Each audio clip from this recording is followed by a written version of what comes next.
Hello' लोगोफोर दिनैनि बे गोदान मोनसे भिडिअनि गेजेरजों नोंथांमोनखौ गासैखौबो बरायनानै लाग्रोबाय। स' लोगोफोर ओरैनोथ' नोंथांमोना दायो भिडिअनि टाइटेल आरो थाम्बनेलावथ' नायनानै एसेबाबो हमनो हाखादोंआनो जानांगौ दिनै आं मानि सायाव भिडिअखौ लानानै फैदों। स' लोगोफोर बिथां जयन्त बसुमतारीनि स्ट'रि स्क्रिप्ट आरो डिरेक्सन होनायाव मोनसे गोदानै आपकामिं शर्ट मुभि फैनो थांगासिनो दं लोगोफोर बे गाहायै शर्ट मुभियावनो जों गाहायै फाव खालामनायखौ नुनो मोनगोन।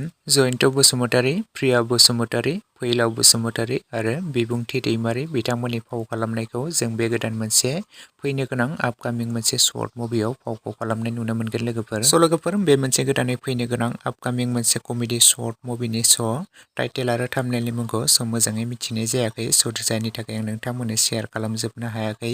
स' लोगोफोर बे मोनसे गोदानै कमेडि शर्ट मुभिनि शुटआ दायो सोलिगासिनो दं लोगोफोर। बिथांमोननि शुटआ थाबैनो जोबगोन आरो थाबैनो बिथांमोना फेमिलि एन्टारटेनमेन्ट चेनेलनि गेजेरजोंनो नोंथांमोननि गेजेराव रिलिज खालामनानै होगोन। नोंथांमोना बयबो नायनो थाखाय नेनानै थाथ'लायब्लानो जाबाय आरो नोंथांमोना सोर दानिफ्रायनो नायनो थाखाय एक्साइटेड जानानै दङ कमेन्टनि गेजेरजों फोरमायहरदो। लोगोफोर बिथांमोननि कमेडि शर्ट मुभियाथ' जोबोरैनो मोजां जाखायो। नोंथांमोना नायनो थाखाय बयबो नेनानै थाथ'लायब्लानो जाबाय। नोंथांमोनाथ' मिथिखायो बिथां जयन्त बसुमतारी, प्रिया बसुमतारी बिथांमोननि फाव खालामनाय शर्ट मुभिफोरखौ माबायदि जायो। नोंथांमोना बयबो नायनो थाखाय एक्साइटेड जायो नङासै। बिथांमोना आरोबाव बे मोनसे कमेडि शर्ट मुभिखौ नोंथांमोना थाबैनो नुनो मोनगोन। नोंथांमोना नेनानै थाथ'लायब्लानो जाबाय।